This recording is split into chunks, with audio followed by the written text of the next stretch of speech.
Hey, this week's lesson is going to be how to tell the difference between being out of shape and acute mountain sickness, or altitude sickness, or mountain sickness by itself. Whatever the term is, there is a pathology or a problem that occurs when you go over 8,000 feet, 2,500 meters.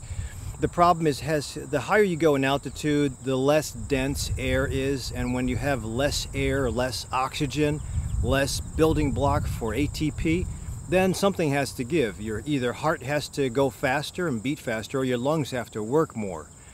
So when you're used to tackling 800 feet, this is Mount Hoy, 800 feet, you'll know that if you're carrying resistance and going up and down a couple times, you'll be short of breath. You'll be winded, heart rate will speed up. You'll start to sweat. Hopefully, if you're acclimatized to training at this level, when you feel the same symptoms as we approach 1,400 feet, you won't be freaked out. Half of the problem is the scare. Usually when you have shortness of breath, even if you're walking slow, you're short of breath or your heart's tacking away, sometimes it'll turn on the stress response, which will make you breathe and your heart rate go faster. And it'll be a bad cycle. So training gets you acclimatized to the feeling. Getting acclimatized actually at a higher altitude is also important too.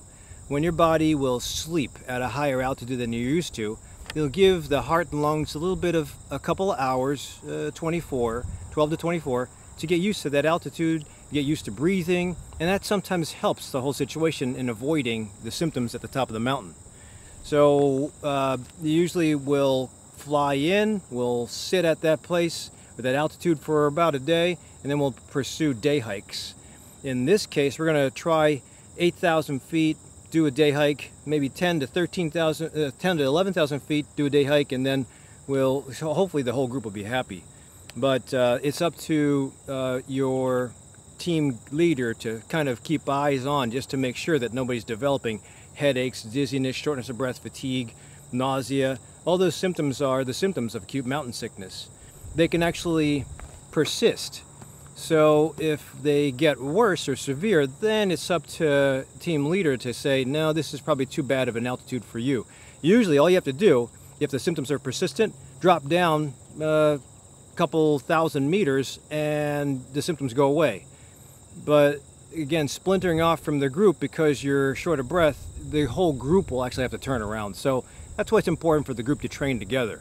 Again, it's up to me to make sure that hydration is done all the time.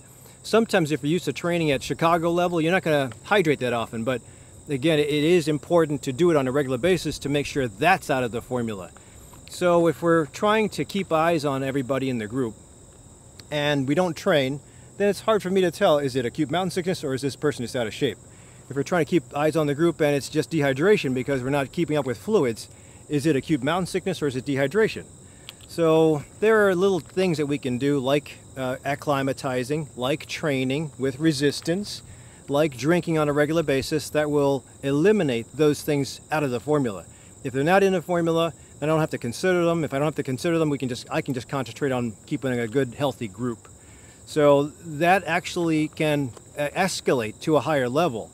HAPE or HACE, that's high altitude pulmonary edema or high altitude cerebral edema, those can lead to death. And I will probably not get to that point. Nobody in the party should really be going up without a checkup, and that's why, if you're my patients, we get checkups beforehand. We get our inhalers in place. We maybe even consider something called acetazolamide.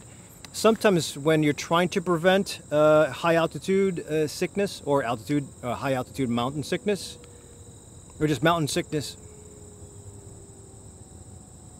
when you're trying to prevent altitude sickness or acute mountain sickness, there is something of a medicine that you can take called acetazolamide that works to acclimatize you a little bit. The only problem, and it sometimes helps as a carbonic anhydrase inhibitor to make the symptoms of acute mountain sickness less. You're supposed to start it a day before your ascent, and you're supposed to continue it until you're back down from your summit.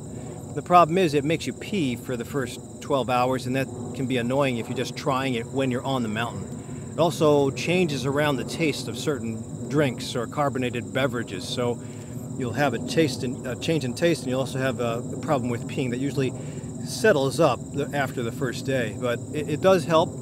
You can't have it if you're a sulfa allergy sufferer. And again, you have to make sure that you're training properly. You can't just take the acetazolamide and not train. So it's just another thing that might help, especially if you've had symptoms before. So if you've had acute mountain sickness before, like a headache at high altitude or nausea at high altitude, it's a tough call, but I would always err on the side of being safe. So I would always say, if that's your case, sometimes it makes it easier for you to have it again. So go ahead and take it. But again, whether it will bump heads with medicines that you're already on or interfere with vitamins that you're already on, it's up to me or your doctor to kind of figure that out. It's usually the group and your buddy that you're going to pick that will keep the eyes on and will keep a pace. If the group is slow or short of breath, the group will slow down. If the group can tolerate it, then we can go on from Gray's Peak to Torrey's Peak, the next one.